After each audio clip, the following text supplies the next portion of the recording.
So one of my favorite things in the game, and I really don't want people to miss it, is just how detailed and exciting the world is. I find areas in the game constantly, even after playing for months and years, it's like, oh, this area and this thing. My name is Rodrigo Cortez, and I'm the studio art director at Shockmob.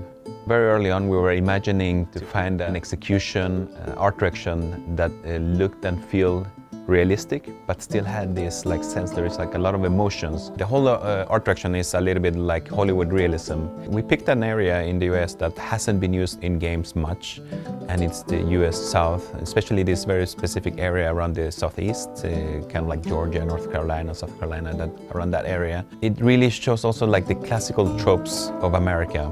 The small town, the school bus, the fire station, the city hall.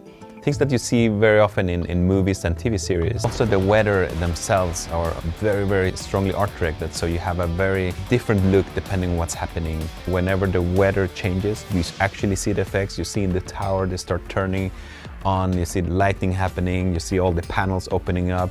There is that sonic boom that you hear, you see all the trees moving with this sonic boom, and then the weather starts changing. We did a lot of branding, for example, in the world. Restaurants, beer brands, lawyers, etc. And many people in the team are being represented in different brands. One of my favorite one is from our executive producer, Brinley Gibson. He likes to make hot sauce himself in his garden.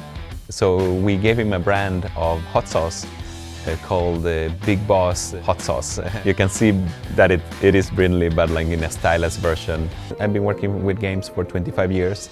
I've been seeing everything from the original Xbox all the way to the latest stuff. Even though we're coming closer and closer visually to, for example, where cinema is, the interactive part is what makes it so much more interesting, for me at least. That it's not a beginning and an end that somebody wrote. It's your story. Whatever you feel you want to achieve, whatever you want to do, that's what you see. That it's not scripted before. The players make their own script, basically.